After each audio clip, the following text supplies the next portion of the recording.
So we're gonna do a little exercise now. So, okay, you just need to stand up and do the same as we are doing. So, we do it one time. You stretch your hands and then you take a deep breath by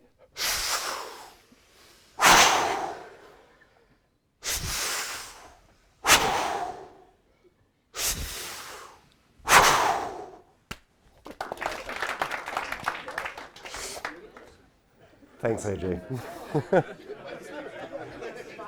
You always meet twice in life, right? Thanks, everybody. So, it's a pleasure being here with you. And I think my presentation is going to build up on the previous presentations because Andy inspired me, actually, to be frankly. He said, why don't you talk about the many transformations you've done at Reckitts in the past and what you learned from it and how it actually culminates in the business you're running today.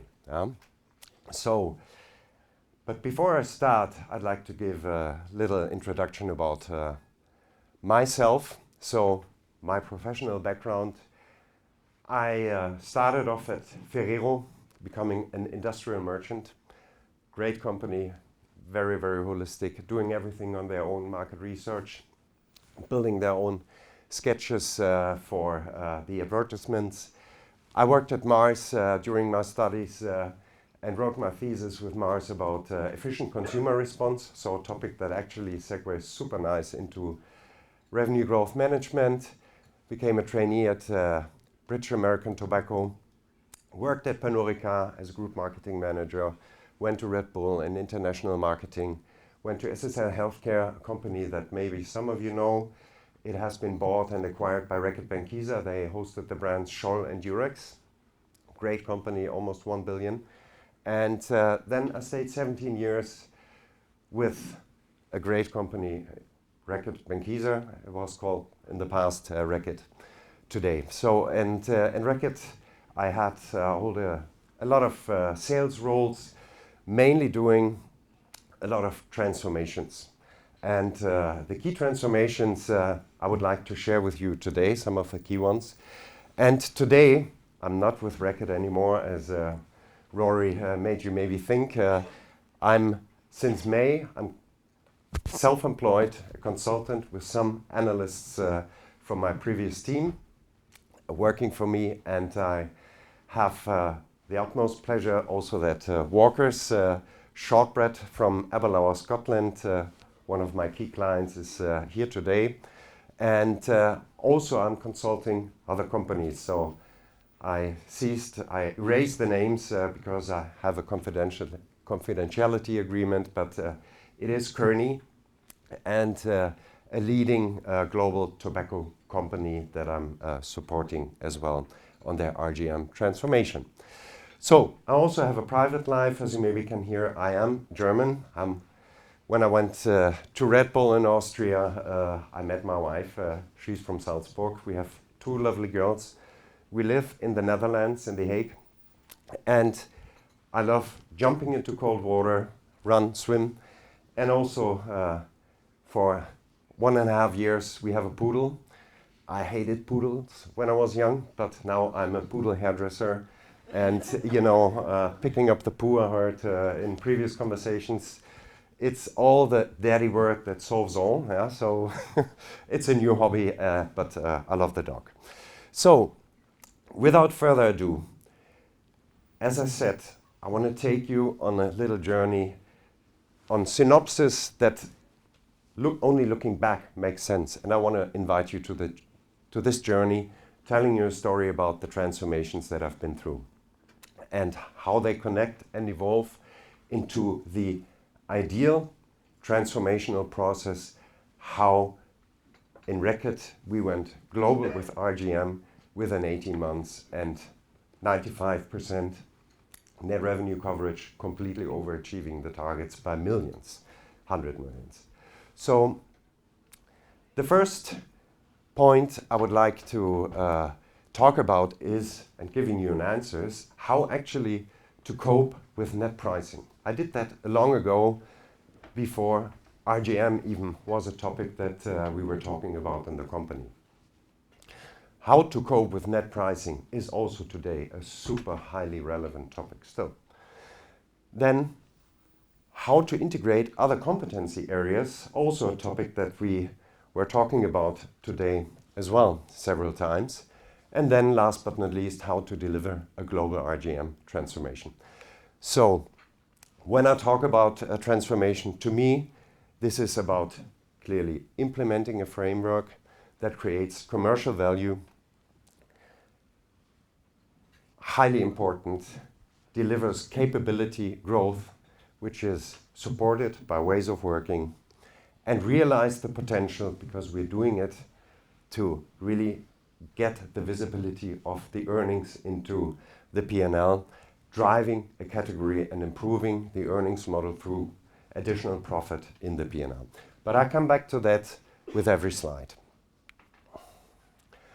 So, how to cope with pricing gaps? So, as I said, I want to take you on a little journey, how it was at that time. So the C stands obviously for challenge, and at the time we had pricing gaps in the region all over, left, right, and center. In the region Europe I was responsible for, it was causing parallel imports, exposure to the trade. It was a constant firefight within the organization to understand where are these pricing gaps actually coming from. And there was no solution, but there were in the regional MTM meetings discussions over discussions, and they always, boosted the agenda. So in fact, we didn't have any net pricing visibility. That was the problem. Yeah. So the action, and that it's just 2 lines on the chart, but that was a strong bone to break. The action that my team and I did at that time is we tried to understand how can we break that bone. And the key bone to break is to get true data, true internal data. And Reckitts is very strong when it comes to trade investments. So what we did is we harmonized in the region the trade investment structure across countries, and to make it really consistent and transparent, and to compare apples and apples. And we created, based on this, bottom-up and top-down net pricing targets. That, in a result, led into a GM gap reporting, cross-margin gap reporting tool that we built, where you could see on a market, brand, down to customer SKU level, what your GM opportunity versus the target, versus the region average, all different aspects that you wanted to see, they were visible at a fingertip. And also a side product of that was fantastic, because we didn't go further. We all of a sudden had a net price increase tracker. So when we were increasing the net prices in the region, we could see the markets evolving with their pricing or not meeting their budget targets.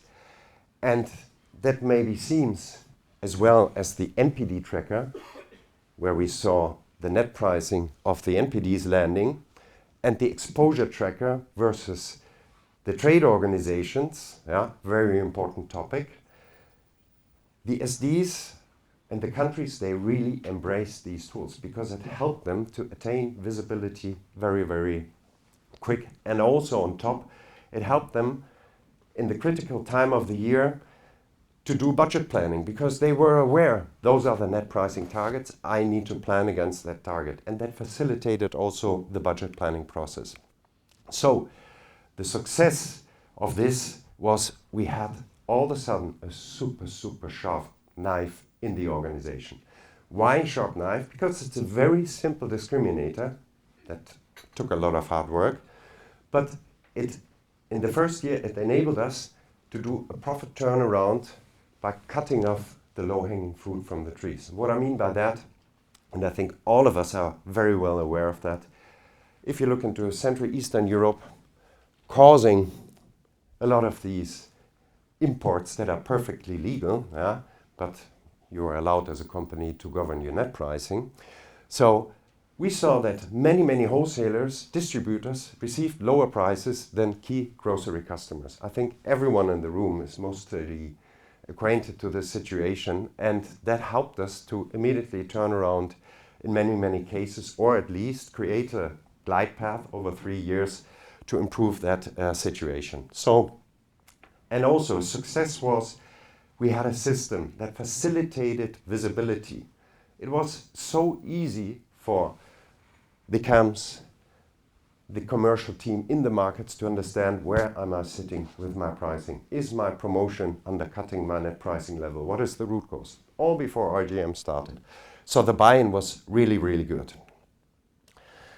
And just to give you a visual example of this, you can see here it's a facilitated example, but you see here the price per dose comparison. It's satellite markets. Ireland is up here, by the way, so losing 30% versus the pricing target, but still well above the price per dose target.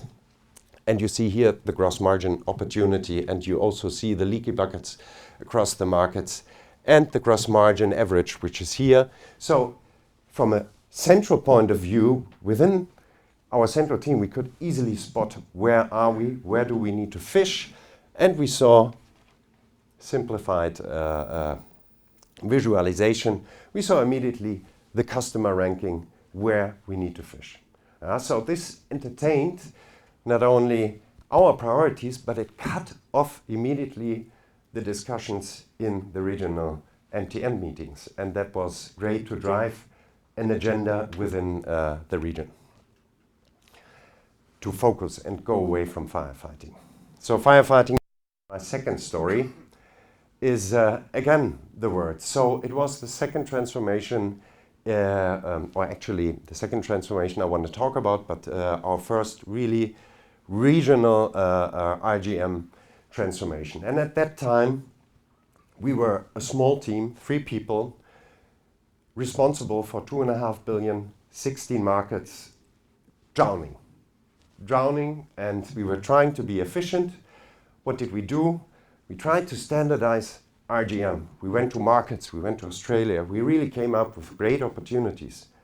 We found millions, but executed. Oh no, we're not doing the 3 million, let's commit on 500,000. So then my reporting line changed. And that was one of the biggest blessings, so to say, in my life. I started reporting into the CFO. And that was great. Because he was very single-minded, and we made up a plan. He said, okay, you don't have enough force. You're doing the right thing, but you don't have the right forces. You don't have enough people. You know what? We said, let's build a cross-functional team of supply, finance, end-to-end controllers who are, apart from commercial opportunities, are looking into the products, into logistics, into the formulations that help you when you find white space opportunities in the markets that have the red telephone to the production and help you building these NPDs. That was fantastic. So, and the other point, we created an operating model that was not a RGM extra layer to the organization that is heavy and where we wanted to, share our content with the organization. It was an existing finance rigor meeting structure that we had in the region and in the countries. And where for these meetings, we created leading KPIs, a budget where we defined the opportunities, and I will show you that on the next page, and integrated RGM with the high over opportunities that we saw into the budget and the whole meeting structure. That built a perpetuum mobile, so we really had finance as a custodian to collect the money that we actually earned doing revenue growth management. So with these additional hands, we had a net revenue coverage of 85% after 16 months.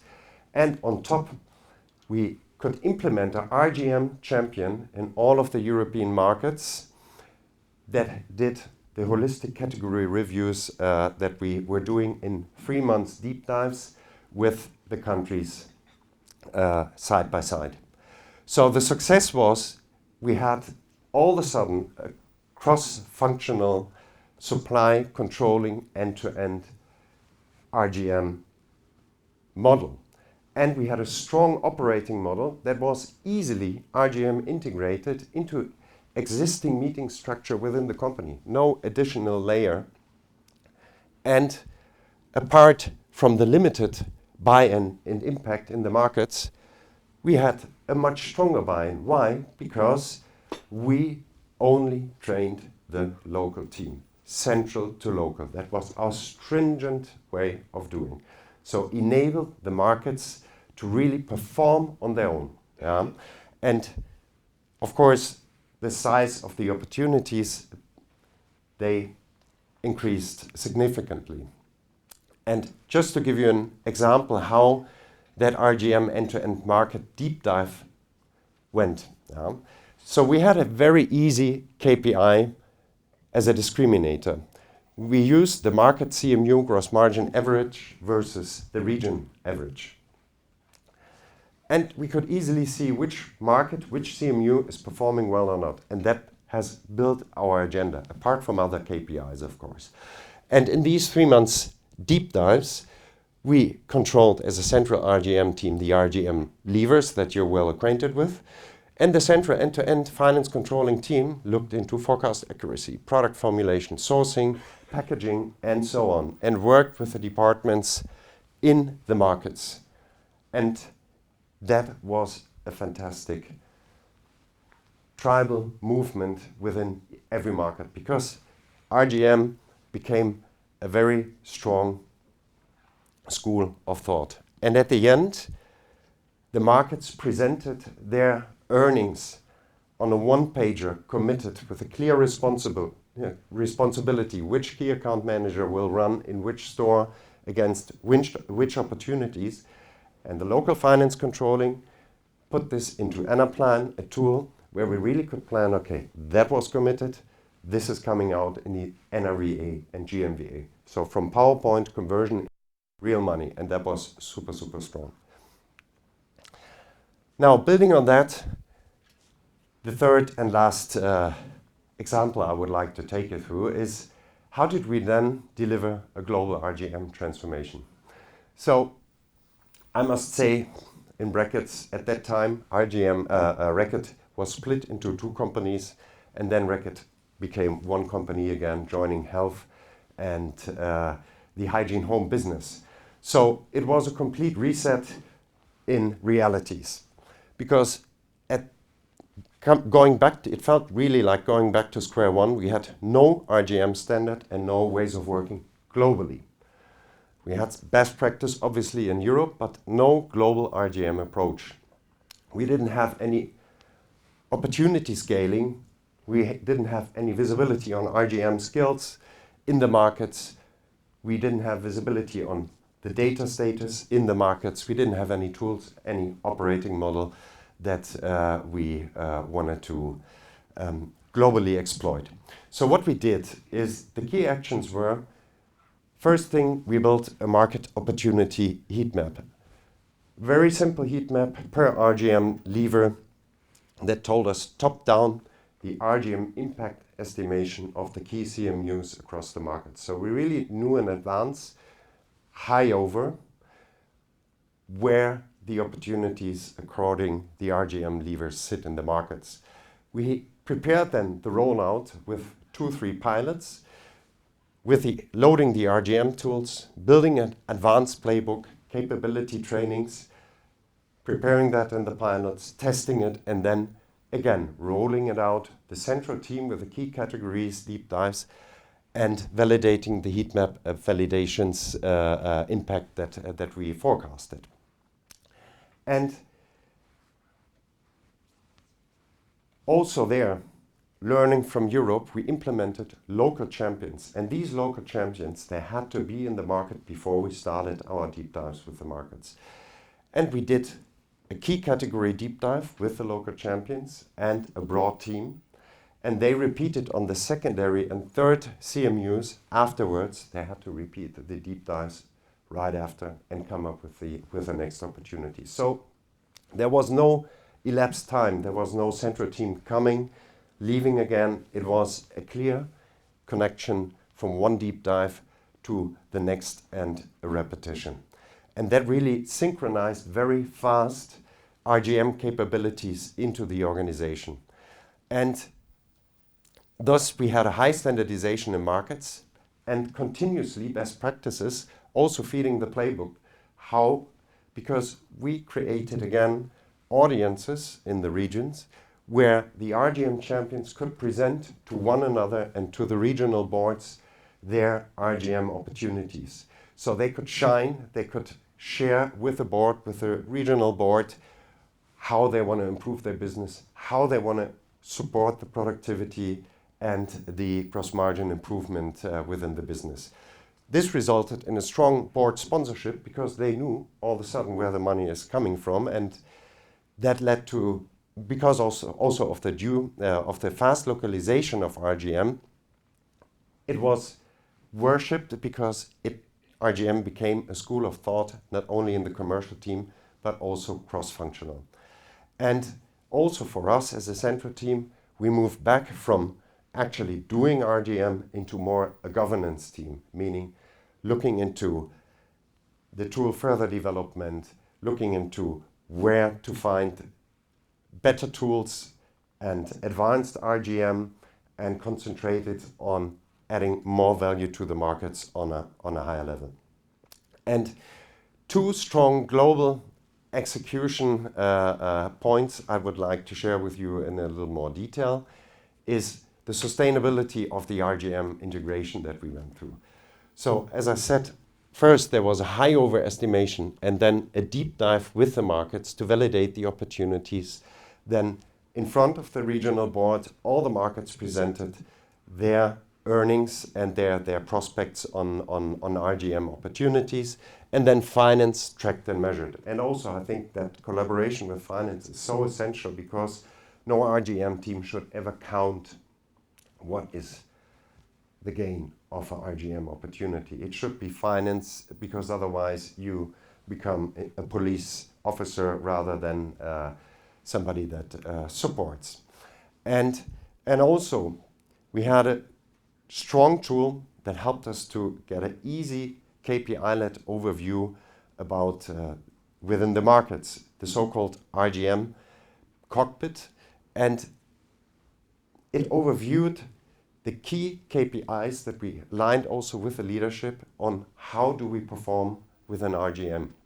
So are we creating value? Are we competing? Are we capturing and converting the value into our P&L?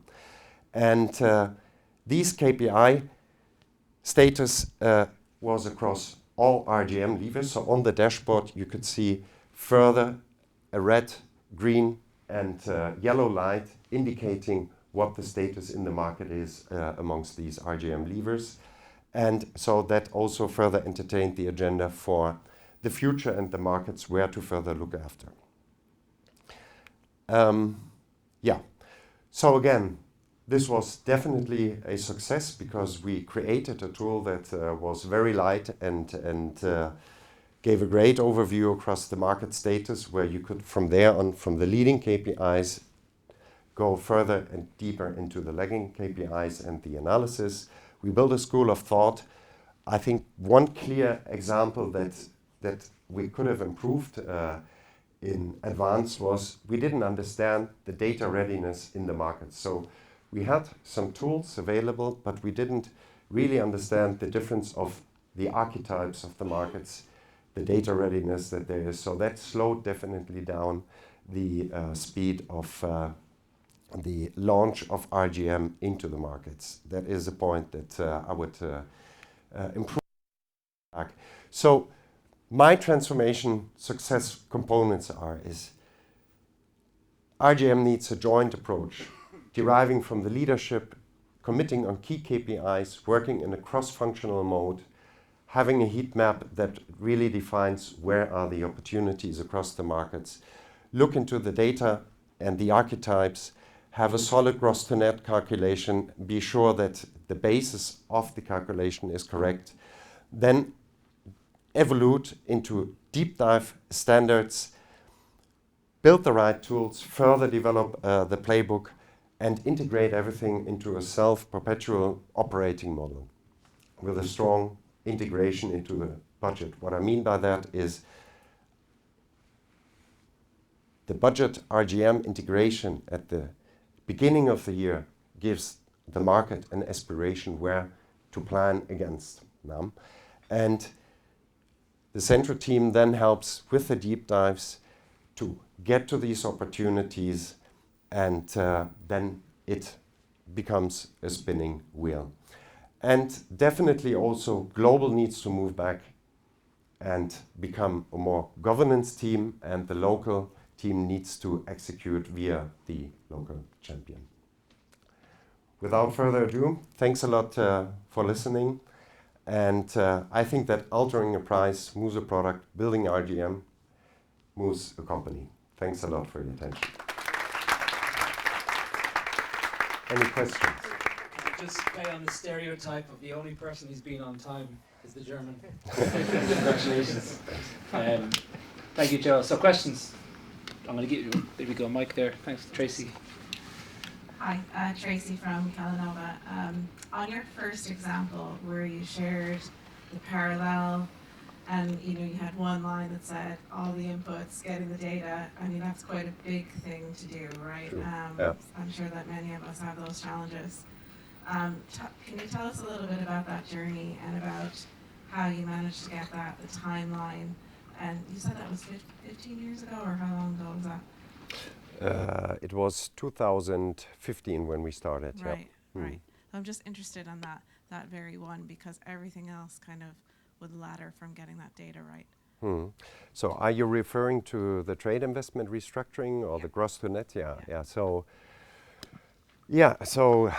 I mean, we constructed an optimized trade investment model within Reckitt, how we want to look into trade investment. And there were 3 layers actually included in that. So the first layer was on efficiency trade investment that invested into logistic payment terms, for example, then into more growth, so trade investment that is being more pocketed by the trade, so growth initiatives, but also data, so that drives the growth and the distribution. And the third layer was actually rooted to the consumer. So we could very clearly see versus via these 3 layers where the investment went and how much actually we invested into the consumer, into growth with the customer, and how much on efficiency. Was it difficult to get the inputs to that, to get people to adopt to that standardization that you're talking about? Yes, especially in the market where you had high moon pricing. So that was more difficult. And also where in markets where JBP wasn't really the key method. So we also had to support the markets to integrate a trade investment model that clarified after the JBP talks which bucket are you planning it, what is on invoice, what is off invoice, what is conditional and not conditional. But this, as I said also, there was such a hard bone to crack.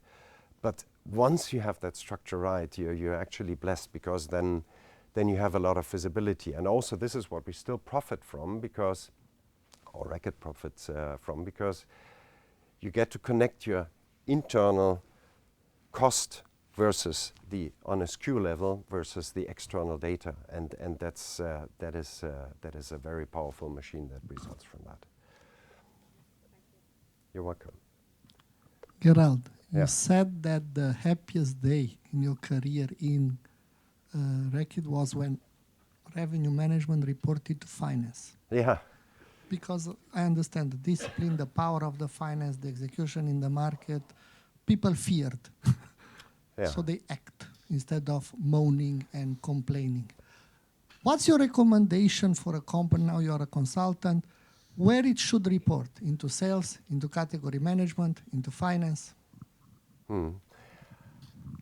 I think, and that's I really like that question, because as I also said on the podium, data is actually ubiquitary. When we started on RGM gathering a lot of data, at a certain point we also saw category building and raising the same data tower. So we started again working in silos in the company, and I think that's a completely wrong direction. Within the transformations I saw, we were way more powerful if we work across. So is it an easy answer? It's not. But as RGM as today is very consumer, and of course it will stay customer focused, it should remain as a commercial function. But again, finance should make sure that everything is visible in the NRVA and GMVA, that it really feeds the earnings model. And supply end-to-end finance helps on the product formulations, on EPDs and logistic improvements, and improves the scale of productivity deep dives that we were doing with the markets. Category helped us on pricing. So yes, it was completely cross-functional, but I think reporting into commercial remains the right route. Thank you. Any more questions? Sarah? We've been working with Gerald for about 6 months, so we're very early on in our RGM journey, as it were. But I wanted to ask you, Gerald, is there anything that you've come up against working with us in particular that has made you either revise some of the, this is going to, I know exactly what I need to do here. Is there anything that we've been particularly difficult with, or anything that you've just gleaned from Walker Shortbread that might have just been different, I suppose? No, I think the rigor in the structure is right. So there I'm very convinced that it is correct. But of course every company has different culture. Whereas in Reckitts it was easy to clarify where you want to go, and if it made sense, you really had the leadway to move into that direction. At Walker's, it's of course, the silos are still stronger, and cross-collaboration is more difficult. So I wouldn't change anything, but it's so much fun to break down the silos and work more efficiently across the departments together.